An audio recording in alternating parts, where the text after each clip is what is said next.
Hello and welcome to AChipOffTheOldBlockToys. I'm Jeff, and today I've got an exciting video. Now, the day didn't start off exciting. The day started off like any other day for me, and that is I had a ton of things to do and almost no time to get any of it done. So anyway, I was working on the city video and I was building out there in the shop, and I knew I started off the day with 998 subscribers. However, I kind of lost track of it and kind of figured I'd hit 1,000 a day, but I thought I'd lost track, and I got a phone call from Alexis at Bunkster's Bricks and congratulating me on hitting 1,000. Of course, my friends were there at NUT-LUG. They were having an activity there, a STEM activity for kids, and during that phone call I was very excited and very appreciative of what they did. And let me just take a minute now though, and I want to thank several people for making this channel possible and their contributions to the channel. First of all, I do want to say thank you to NUT-LUG. NUT-LUG has been very supportive. In fact, so supportive that I've been able to put a QR code taped to the plexiglass at every show so that people can come and do that and subscribe to the channel. Now, I sit behind the plexiglass. Sometimes I go out and talk to people, but as I've sat there, I've seen people with their phones going up and they hit the QR code, and I see the subscriber numbers count at every show. So thank you, NUT-LUG, for that. And individually in NUT-LUG, there's several people that helped, and that's Jim. He's the president of the club. He has helped out in many ways. Tammy's helped out, been very supportive. So has Rob, Rich, Leanne, John. Leanne was our first president of the club, by the way. There's Brent, Lori, Bill, Mike, and Aaron. There's a few others, but those are the ones that have been very instrumental in helping me. And also Bunkster's Bricks. Now, Alexis and her husband Noah, they are members of NUT-LUG as well, but I'm counting them separately because Bunkster's Bricks has done a lot to help me. First of all, they allowed me to display the giant Daily Bugle 7-foot 4-inch thing in their store for about 2 months, and also a QR code in the window subscribing, asking people to subscribe to my channel. And I don't know, because I didn't sit there, how many people subscribed, but I'm sure they did. And that was a great help to get the exposure out there that my channel's here. And so I really appreciate them. Not only that, Bunkster's Bricks and I were going to start something new. I can't reveal it just yet because we're not ready, but we've got some plans in the works. And I really appreciate everything they do for me. There's others that I appreciate too, and that's Les and Lori. Les and Lori were my neighbors across the street at my other house when I lived in Utah. They were there from the very beginning of the channel. And Les has always been supportive, and I appreciate Les quite a bit. Lori, his wife, gave me a simple idea of, why don't you add music to your time lapses? And most of you would say, well, gee, that's elementary. You know you should have done that. No, actually, I didn't. I'm going to be honest. Doing YouTube at first, I was deathly afraid to do it. I didn't want to be on camera. I stuttered. I can't tell me how many times I had to retake and retake. Stuttering days are almost over, though. I don't do that too much anymore. Not on camera, at least. And I'm comfortable enough that I don't have to do that very often. I don't do that very often, I should say. So I appreciate Lori and her idea of the music, and also Jake, my neighbor, on the other side of me. Well, Les and Lori were across the street. Jake was on the side of me, and the other side was a big field. But anyway, Jake, I remember in the height of the pandemic, I was having trouble with my garage. My city garage was not lining up. As it got taller and taller, it separated enough that it wouldn't match a brick to go across it, or a plate. And so I called Jake and I said, hey, would you mind coming over and taking a look here? Now Jake, he collects Lego just like I do. So he was like, yeah, sure. He comes over, and he gave me a couple ideas. I tried it, worked like a charm, and the whole thing went together, fit all of a sudden. And yes, my tables were already level. That was the first thing I checked. So that wasn't it. It was something else. And anyway, I'm not going to get into all that. But Jake was very helpful in that, and I appreciate that. Plus, I ran a few ideas past Jake, in the early days of the channel. I also like to thank my dad. My dad's always been like the cheerleader in my corner, and I appreciate that. He used to watch almost every video of mine, and I appreciate that. And he used to offer advice and criticism as needed. And I appreciate that. And some of you might say, criticism, that's negative. I don't think it is negative. If you guys tell me something, I appreciate it. In fact, my critics are on the list of people to thank. And I will thank my critics now. I've had some of you be brutally honest, and I've had some of you be downright mean. But I will say, you are the minority. Most people have been very supportive of the channel. But I've even learned something from my critics. I've learned certain things that they didn't like. Okay, so I'd try it for a couple of videos to see what happened. And if it gained more views and garnered more comments, I kept it. If it didn't, well, maybe my critics were wrong. So I appreciate my critics even. And I also appreciate Mrs. Chip. Mrs. Chip has been a big cheerleader in my corner. And right now she's serving a tour in Korea with the U.S. Army. But before that, she was here and, well, not here, but in the States. Let's put it that way. And Mrs. Chip used to attend almost every live stream. So I appreciate her and appreciate her allowing me to spend time, an inordinate amount of time doing this, and money on the channel. So I appreciate her. Also, I will say thank you to John and Greg. John is a friend of mine I've known for years and years and years. And John is at almost every live stream. And so is Greg. I've known Greg for probably about 2, maybe 3 years now. And Greg's a good guy. And Greg's participated in the live streams with me. So thank you, Greg. Also, my daughter, Natalie.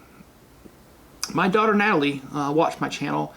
I think it was probably out about a year. And she was watching my channel and she says, hey, why don't you do a reoccurring theme of your Lego room tour? Which, by the way, at the time it was just a room. Then we changed to the Lego house tour, and now we just call it Lego collection tour because, well, my Lego collection's here in the loft, it's down in the basement, it's out in the bar or the shop. So, you know, it is a Lego collection tour. But thank you, Natalie, for that idea. I appreciate that, and that is a monthly feature on this channel. Also, I'd like to thank my friend Orlando. Orlando I worked with, or I do work with, I should say. Orlando had some ideas around my way for lighting. And in the early days, I didn't use lighting. And I'm sure my first video showed it. So he was instrumental in helping me with lighting. So I appreciate him and his advice. Also, my former boss, Ken. I like to say thank you to him. Now, at my job, they reorganized the teams, and then later Ken left the company altogether. But Ken has been very supportive. You know, from the minute I told him I was going to do the channel, I got support. Even to an experience where I wanted to get some views or actually it's not views because you can confuse that with views on YouTube. I wanted to know the opinion of someone who collects Legos. And what Ken thought was always cool was that I collected Legos because Ken's dad has a collection that's right up there with mine. He has a ton. And so, very unorthodox. Doesn't happen very often that you get a call your boss's dad. But my boss, Ken, you know, I would say I admire him as a friend more than just a manager. He was a great manager. In fact, the best one I've ever had, to be honest. But I had a long conversation with his dad one day. And I discussed what he liked about Lego and what interested him. And his input went into the channel of what I show you guys. So I appreciate Ken, and I don't remember his dad's name, but we'll just call it Ken's dad because that's who he is. And believe me, when my kids were growing up, I was Natalie's dad. I was Jessica's dad. I didn't have a name. So anyway, it's all cool. So I also want to thank a few channels. I want to thank Cajun Yeti. Cajun Yeti, he's a great guy. I almost called him by his real first name, which I don't think he reveals on the channel, so I won't either. But Mr. Yeti ordered off me from Bricklink. And if you know me, every order I have this little flyer that tells you, you know, hey, this is who I am. This is my YouTube channel. Here's my Rumble channel. Which, by the way, my Rumble channel, I just take the YouTube ones and upload them there too. I don't really do anything different. However, yeah, okay. I sent Cajun his order with the flyer. And he was excited. He emailed me. He's like, hey, I got a YouTube channel too. You know, so we started talking. And I've been on his channel a few times. And yes, I like to joke around. Mostly inappropriate over there, I'll be honest. So he's got a different audience than I do. So anyway, Cajun Yeti was instrumental in helping introduce me to other channels, like Click and Cliff. Click and Cliff is a channel that I really like. Cliff's a great guy. and me and Cliff have had correspondence outside of YouTube, and I've sent him a few things to help him out in the mail. And there's also Brickable Cow. I like his sense of humor. He's got a great channel. And there's also Mayo. We've done a couple of live streams together. And one I'm going to notice or mention here is a much larger channel than mine, and that's Emmasaurus. And you guys might know her from her video that went viral about, do I have dog poop in my city? Okay, so how is she instrumental? Well, she was at Brick Slopes, and she was the keynote speaker there. And while there, I was able to get some ideas from her. And I implemented her ideas, which has helped my channel grow. And mainly, she told me to knock off using terms that only the AFOL community would use, which is also a term I won't use anymore, AFOL, on my channel. Because you don't want to use mods, mocks, AFOLs, that kind of stuff. Because the majority of people that watch your channel are not going to be die-hard LEGO fans. And if you use terms like that, you kind of make the channel too, I guess, snobby for them, because they're not going to understand. And there was a couple other ideas she had too, about being intentional about what you're doing and focus and all that stuff. And I appreciated her speech and her words. And so I will mention her here, that say thank you to Emmasaurus and the help that you provided me in this channel. Now, one thing I will say about doing this YouTube, I would do this anyway, even if YouTube never pays me a dime. And that's because I would do this stuff anyways. Every house I've ever lived in, I have had a Lego city. Even the one I grew up in. We had a screened off patio, but it was in California, so it didn't get that cold, didn't get that hot. And the screened off patio had my Lego city. I had it right on top of my dad's train table. And my dad didn't get that far, so his train table was not, a lot of it didn't even have track on it. So I was able to just, a flat surface, build a city on there. And every house I've had since, if it had a basement, well, my goodness, that was mine. To this house here I bought for the shop, just so I could have a Lego city out there. So I've always enjoyed doing Legos. However, here's the part. I enjoy sharing it with everybody.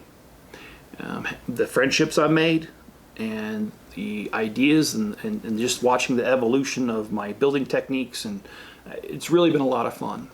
And speaking of that, I'm going to have to find some old pictures, which means I'm going to have to go through some boxes. Now, y'all know I moved about 1.5 years ago, but I have not finished unpacking, I'll be honest. There's not that much left. There's just a couple boxes of stuff that I don't need every day, so I haven't gone through them yet. And in one of those boxes, there is a thing of old pictures. I ain't talking about the kind of digital cameras. I'm talking about the old kind you used to drop off the roll of film at Walmart or Kmart, or, man, I can tell you how old that is. Kmart doesn't really exist anymore. But anyway, we would do that, drop it off, and a few days later they give you printed pictures, 4x6s usually. And I've got a ton of those of my old Lego towns. So maybe I'll make a video where I take all those pictures, including the one of my 4th birthday when I got my very first Lego set. Maybe I'll do that. That would take me a while because I got to find the stuff, but hey, if I do, I'll make a video on that. Also, I promised that when I hit 1,000, I would do a 1,000 subscriber stream or video. Here's the deal. Black Friday isn't until this Friday. And I was going to build the Avengers Tower, and then I was going to build a large Avengers Tower. Exactly like what I did on my channel before. I bought the Daily Bugle, and I built it exactly how Lego had it. Perfect. They're set. Boom, boom, right? Then I bought 10 Daily Bugles, and I built that big 7'4" tower. Now the Avengers Tower, going to do the same thing. I'm going to buy one copy at first, and I'm going to build it just like the instructions. And I'll probably do that on a live stream. If I don't, I'll do a video, whatever. But you guys will see that. And I'll do my review. Then I'm going to start accumulating more. Lego gets a little stingy when these things first come out, and you can't buy more than one. So I'm going to buy one copy, like I said, do the video, and then as they loosen up their loosen their grip on these sets, I'll buy more. And I will build an Avengers Tower. I'm not sure the dimensions yet. Here's what I do know about it. I have the Shield fighter jet, and I know that's not the official term or title for it, but I have the original one. That needs to fit on the landing pad on the top of the building. Now, they do come with one. I've seen it, but it's pretty puny. This one's much larger, so it's going to fit up there towards the top. So that is going to be the only requirement I really have for the building, is it's got to fit that. So everything else will be to scale to that. So I'm estimating it'll take anywhere from 8 to 12 Avengers Towers. So anyway, that's the plan, guys. All right, well, thanks for being along with the journey so far, and be sure to subscribe, like the video, turn on all notifications, leave me a comment below. Head over to Bricklink and get your pieces that you need for your builds. I have about 850,000 pieces and a link in the description. Also, watch another video after this one. The algorithm loves it. Or you can share you can share a link to this video or any other video on other social media platforms. Be my marketing department and help me out. All right, guys, be good to each other, stay safe out there, and please look forward to my next videos.